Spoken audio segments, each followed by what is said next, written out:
Or did you see my email? I saw you sent it. I had not looked at it yet.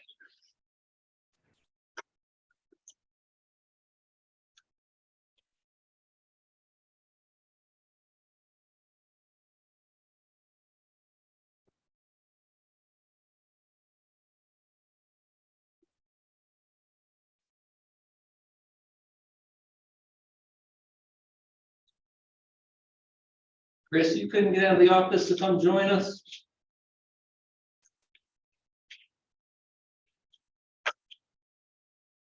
Got a lot of them catching up on, so I figured I wouldn't get the almost 2 hour drive there and 2 hour drive back, but I'm gonna go to the board meeting, so make up for it. All right, there you go. It's a pretty day for a drive. You got the best of the best there anyway. I think Andy and Joe's gonna make it, so Oh, both are coming. I thought Andy said he was coming. Joe's here. We're just missing Andy. All we need is Joe. Less updates. Mine's gonna be short. Doing SEMPO Day in the cities. Ryan and Amy are making. They're not. She emailed me just before I left, actually. Good morning. Hey, Dan. Hey, Rodney. Say again.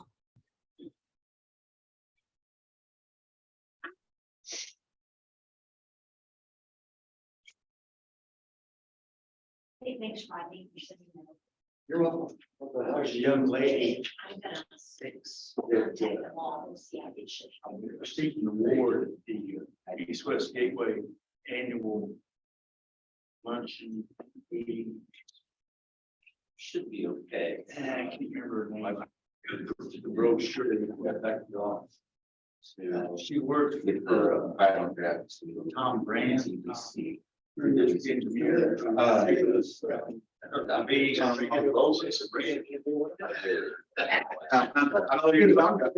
I can even see his face. Yeah. Anyway, but he presented her with an award. She started working at MoDOT, when she was 47 years old. And she, her husband, in Sterling Norris. Yeah. And when they say, before you could see her, when they were speaking, and they're saying that starting when she was 47 and, had kids that, pretty much got through school, and her husband was killed, and Alex just put a picture of you. she had a degree from. I saw that. It was very flattering. What comes of hair there? Then they said, If you got a picture, prefer it. she was in her I can get you an update. I didn't mind it though. 40 year. Barely recognize that strapping young man. When I went to work with. She's 92 years old, so she's overseen 45 runs. Should be. First in the office every We week. can take that. Really? And just, that she was surprised. It'll get easier. Just No, really refreshing. Good to see, She said, she enjoys her work and something every day. That's really good. Yeah, So she's obviously, she's celebrity known. oh, yeah. Oh, yeah. Yeah, when I first. Yeah, I mean, I've been with Moda for almost 20 years. People that When I first said started, they yes, wouldn't you be were here. 7. They're not. And Have a name, they say that. yeah, project manager and, doing those I think things. we'll They be say, safe. I don't think we're gonna garner a quorum. Like sodas and cigarettes or something. Well, I've seen her in a few video conferences where. All right, I got 11 o'clock. We do not have a quorum, but he shall soldier on unofficially. I don't even know that I'm actually calling anything to order, but we'll start with introductions. Marla, KLG Engineering, Central Staff. Jeff Long, Southeast Missouri. Drew Christian, SEMO Regional Planning Vice Chair. Alex McElroy, Central Staff. Rodney Bullinger, City of Jackson. Tom Caldwell, IDOT. Joe Gillian, MoDOT. And online, we have Chris Crocker, Daniel Whitecap, Betsy Tracy, and Andrew Meyer. All right. That means it's up to the minutes. My communications member reports. We have public wants to be. All right. Alex, talk about the UP. Yes. Okay, so my timeline, because we don't need any formal action. It would have been nice if we had a forum and they said, okay, advance with these. But my timeline for our work plan is to bring it back to the planning committee next month in April and have them review the draft. And then, pending any comments, release it for public comment. And then do the 7-day public comment and take it to the board with a recommendation from the planning committee to adopt it. That'll give it May and June for state and federal approval. That will be. So time-wise, we're doing okay. I did take our draft list of projects to our board members. On the one page are very similar to I gave our planning committee. But I did put the list of projects that you guys selected at the top as recommendations for projects for the fiscal year. Nothing changed. I was able to provide budget numbers for our board members after you guys selected which projects. The one tweak that I do have is after reviewing prices for our safety action plan, the regional trail connection study, and the origin and destination study. Both of those, well, all three of those are going to be a little bit larger than I anticipated, mostly the regional trail connection and the origin destination study. So what I proposed to the board was continue on with the regional trail connection study. We estimated that to be about $125,000. And then keep alive the origin destination study with a budget figure that could cover investment into the analytic tools like that street light data. And what I shared with the board was I see a lot of potential with that software, but I don't necessarily know that we need an annual subscription or a project-based subscription. So my thinking was, we'll put that budget number in there. I'll continue to research benefits and deliverables from origin destinations. And we'll put out in our solicitation for the comprehensive safety action plan, we'll put language in the solicitation that we would like respondents to have some sort of analytical tool comparable to what we saw in the streetlight data. So multimodal transportation traffic, intersection analysis, also vehicular street volume, speeds. And I think that will get a lot more better data for our comprehensive safety action plan, and it'll give us an idea of the capabilities of that type of software and what type of projects we want to line it with in the future. So the budget number is, if we put out a solicitation, we select a firm, but they don't have the analytical tool that we want, we could say, that's okay. We'll do a project-based subscription for this safety action plan. Use our budget number for that in the origin destination study to fund it, and then garner whether we think it is appropriate for us to continue to use for other plans. Other than that, all of the other plans remain. Selecting all of these will spend down our planning fund reserve a little bit, but it'll still leave us with about $100,000 to $150,000 buffer before we hit that threshold where we would lose money with the carryover balance allotment. But spends it down responsibly. We still have a reserve that we can retain for future plans. Do you have a question? No. Well, yes, your reserve banking amount has changed this last year? Is that what you were being allowed to? MoDOT allows a carryover policy of the CPG funds that we received from Missouri of 5 years. They changed that to 4 years. So where we were allowed is about 685,000 based on 5 years of planning funds. It's reduced to 4 years now. So originally, we weren't in trouble of hitting the 5-year threshold. We were a little close. This spins us down to where we're in a good space to where we won't have to worry about losing funds by accumulating too much in the carryover balance. And we try to retain somewhat of a balance as a smaller MPO because we have federal required documents like our MTP and our STIP, which can be larger ticket items that our annual PL allotment would challenge us to afford in one fiscal year. So having that reserve is helpful for us.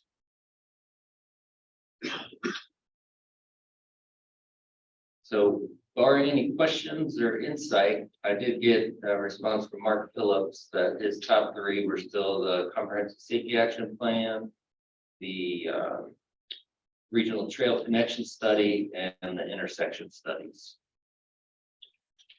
I can speak a little bit about our budget numbers if you would like. Those are based on my research and networking with other MPOs and studies they've done.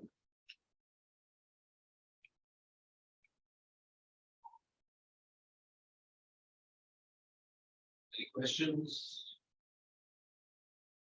Okay, so my plan going forward then is I did provide a draft to our state partners and our federal partners of our UPWP. I have a printout of the draft here. They're in the process of issuing comments now. And then when I come back in April, I'll have their comments incorporated. You guys can review it now or review it in April, issue any comments, and then I'll be asking the planning committee to release it for public comment with a recommendation to group to the board.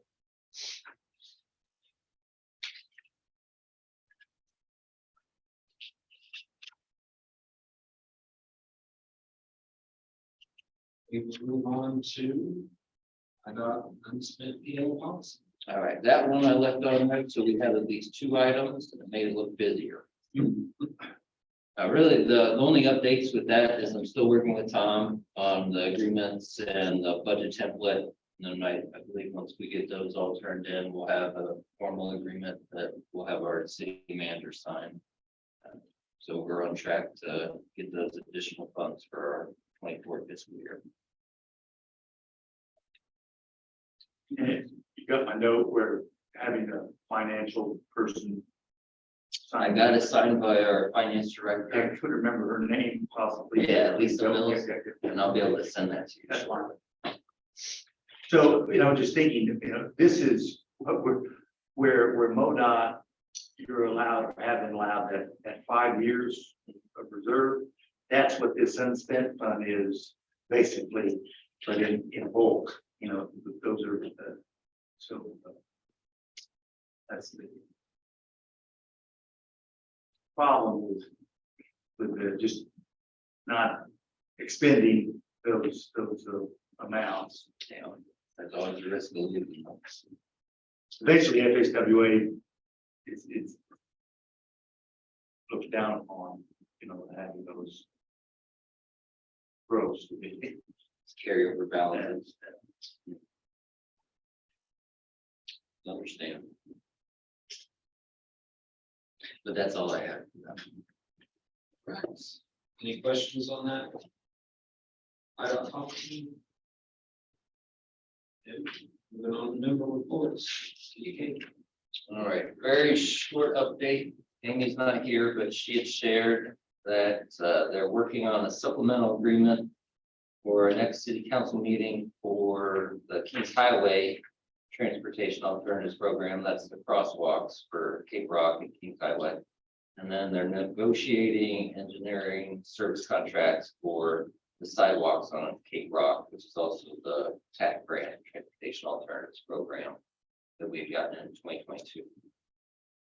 Moving forward on both those. City of Jackson. Our 2023 annual concrete street repair program is out to bid, opening on March 7th. The annual asphalt program, draft bid documents are being put together now, so that will be out to bid shortly.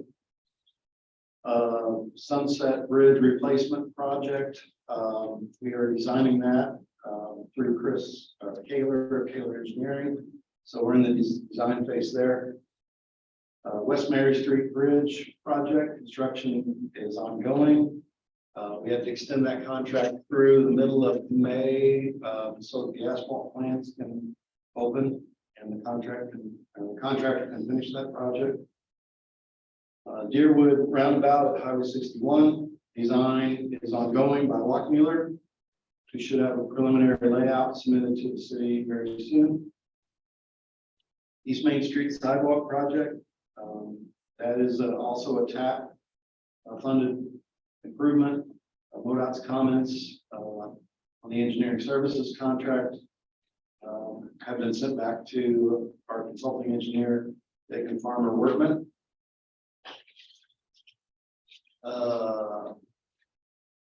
T program, the Main Street pedestrian corridor study.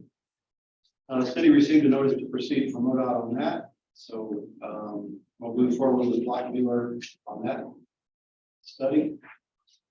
And finally, the Humboldt Creek Recreation Trail Project Phase 3, which is from the Jackson High School to the soccer park. Initial notice letters to the property owners were sent out last month, and Smith and Company continues design on that project. Thank you. City.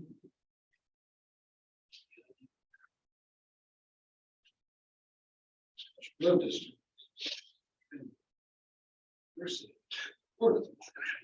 Here, I'm here, working on the tip update. I expect to have the transit project in just the next couple of days from both CTA and the university. And once I get those, get those put into the online tip, generate the tables that are needed for that, plug those into the existing draft tip narrative, and that will be ready to go. So I would expect by probably just the next week or two that'll be wrapped up, ready to proceed with notices and TPC that. Into the my planning partners meeting last week. Saw Alex there. I can speak on that. He's there. That's all I've got. Ready? MoDOT wants to go first. Andy, would you like to go first? Yeah, sure. We've got a couple of things worth talking about. You mentioned the planning partner meeting last week in Jefferson City. That was a good opportunity to gather together and just kind of talk about what's coming up ahead. One of the things that was discussed was the inflationary impacts on the STIP. We've been talking about that for a while, and certainly that theme has come up in these meetings more than once. I can share with you that we're in the process right now of drafting the next round of STIP updates, and one of the things that Mike and his staff has shared with me is that we have around 400 projects in our STIP, and of those about 133 with a value of about $175 million in total are probably going to be delayed at least a year in order for us to balance the the inflationary impacts we're seeing and the impact that has year to year on our program. The focus is obviously making sure that we meet our existing commitments first. So that's the idea of making sure that we deliver what's in there before we add anything. And the delays are to just basically necessary to make the cash flow work. So that's roughly 1/3 of the projects in our program over the next 5 years. And again, it's difficult to get into any details on any specific projects at this time because obviously we will publish a draft and take comments from different entities involved, all our stakeholders, and then seek approval from the commission. So a lot of this is just up in the air, but I do think it's probably realistic to assume that it will have some impacts on some projects that are local, including the Route K corridor improvements and the Route Z projects west of Gordonville. And there'll be other projects that could potentially be impacted as well. So more information to come as that fully develops. I think that's everything I had, Joe. So I will stop and let you or Chris go next. Chris.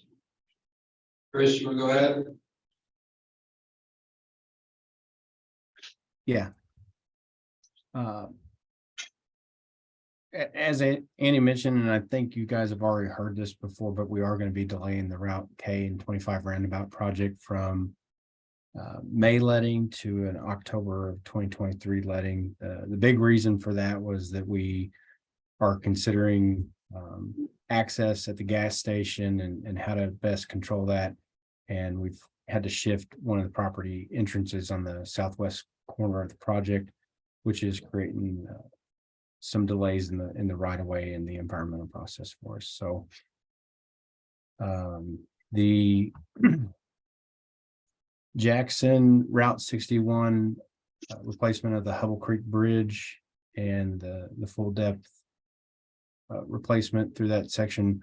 We met with the city here recently and went over kind of the final touches on a lot of the project. I'm currently working on an agreement for that project to outline the city's responsibilities as far as some of the costs we're splitting on that and the routes or the entrances that we plan to close and those sorts of things.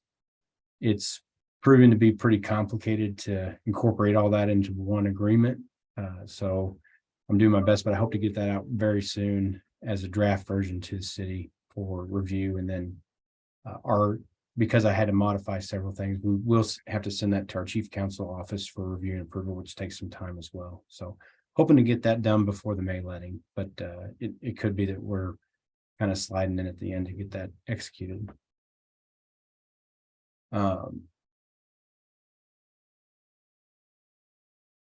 Later today, I think we have a meeting to discuss the inspection that was completed on the exit 93 southbound flyover bridge. That project, I know we've worked with the city and SEMPO and our consultant and come up with a lot of options versus just replacing the bridge in place because of funding restraints and things like that. We're trying to go back to the drawing board to see if we can potentially do a rehab versus a replacement of the structure to buy us some additional time so that maybe we can consider some different partnerships down the road. So we will be meeting later today to look at that rehab and what options we have with that project.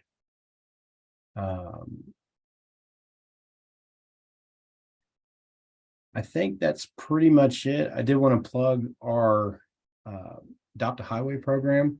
It's that time of year where we're really putting an emphasis on litter pickup, and our maintenance folks are going to be devoting some additional time and resources to trying to combat that. We know, generally speaking, the more problematic routes where we see more litter than others. So we're going to try to systematically do that, but we're also going to be reminding all of our adopters that it's been a long winter and it's time to get out there and do some spring cleaning. Through the Cape area, I've been working with our Adopt a Highway coordinator, and she said that there's a lot of adopters that have kind of defaulted on the program requirements. So you may see some signs being taken down and put up that says it's available. So if anybody is interested in any of those that do become available, please let me know, and I'll be happy to get you lined out with that. So that's all I have. Chris? Jim?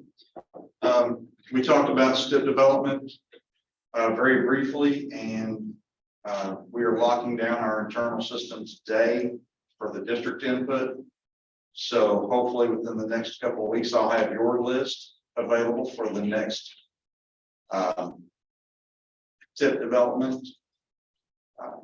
I don't anticipate a lot of new projects, as we've kind of mentioned. The inflationary pressures are affecting that. So there'll be some projects probably shifting a little bit. You're getting a new TIP anyway, the 24 through 27 TIP. So, but there'll be new numbers obviously associated with that.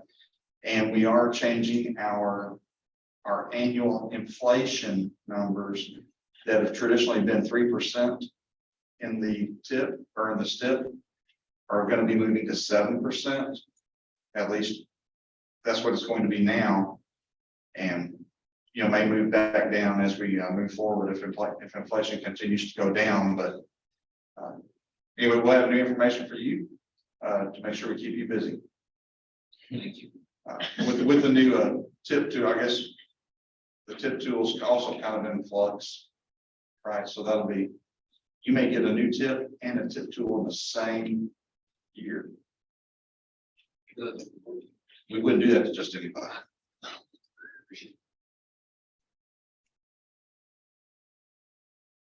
Anything else? I know. It's the TIP tool. TIP tool is the tool that they use to put all the information on the projects in, and it's available online. Ours is by DTS. I'm not sure if any of the Southern Illinois or any of the MPO That's what in we got. Illinois use that. That's what we have. They went through probably 4 years, I guess 4 years, 5 years ago. We went through the TIP tool selection process, and so basically they could pull it up on the computer and you could look and see any of the projects by sponsor, keyword. You can see a map of them as well. So you can see table, individual projects. So Where the process I got is state why not the NCO do their individually as they wish. right. But at this time, I'm not sure DPS something that's expected and hopefully. I don't have any other items. I think so. Prior to that software 5 years ago, it was something that we just manually put together. I kind of started way back when at Betsy's urging to kind of put something together, and then we moved.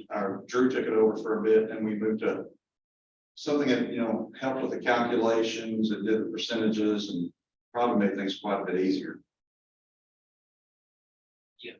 A little bit more polished, and gave us the mapping aspect of it so that we could publish it. It's available on the SEMPO website, Southeast MPO.org. You can kind of look at the TIP tool there. Sorry, Drew uses it much more than I do.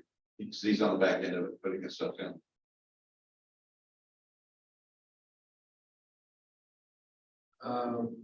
FHWA. Yeah, good morning. Yeah, as Alex mentioned, we reviewed the UPWP draft and we sent back some comments. Betsy and myself, we kind of looked over it, we kind of collaborated. So those are the comments from both of us.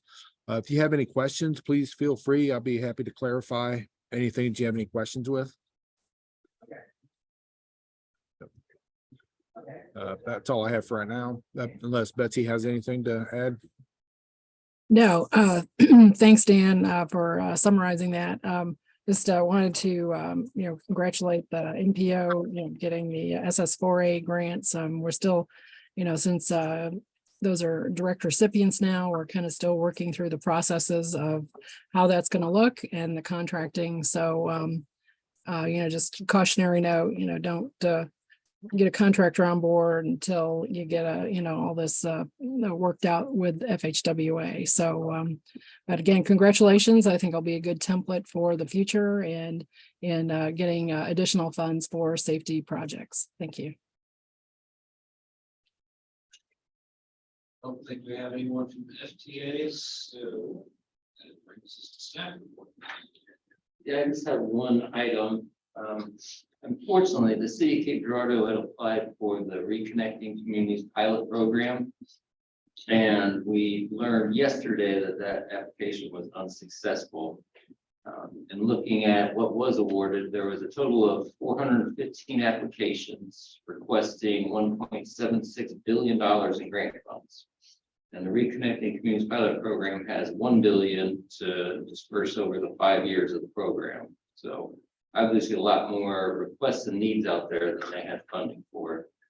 Of the 1.76 billion, there's only 185 million allocated this cycle, which was given to 45 different recipients. Let's see if I have the breakdown of. It was 39 planning grants that they had awarded and 6 capital construction projects. So obviously a very competitive program. I didn't know how competitive or popular it would be, but obviously it is very popular and competitive. But another option to consider is through the Inflation Reduction Act, which was signed in August of 2022. There's a $3 billion program called Neighborhood Access and Equity Grant Program, which is similar to the goals outlined in the Reconnecting Communities pilot program. The details of that program is expected to be released this spring.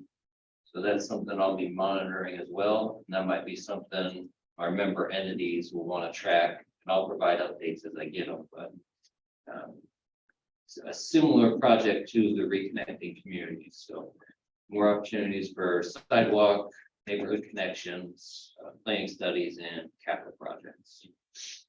That's all I got. Any other business? Hey, Alex, I forgot to mention something, and you guys are already aware of it because you were at the planning partners meeting, but for those of you that were not, I did want to mention that BRO, the bridge rehabilitation program, we're going to have another call for projects tentatively May 2020 or May of this year for 2025 funds. We had heard at one time we'll also have a TAP call again this year, which was kind of a surprise to me. I figured we wouldn't have one for another 2 years, but it will be for 2024 and 2025 funds. They're still debating on whether or not they want to combine that with the BRO call in May or push it off to July. So, sorry, I forgot to mention that. Thank you, Chris. Any other business? Hearing none, we have reached the end of the unofficial meeting, so no adjournment needed. We're just done, I guess. 1 minute before 11:30. It's not a record, but it's pretty good. Thank you all. Thank you. Thanks.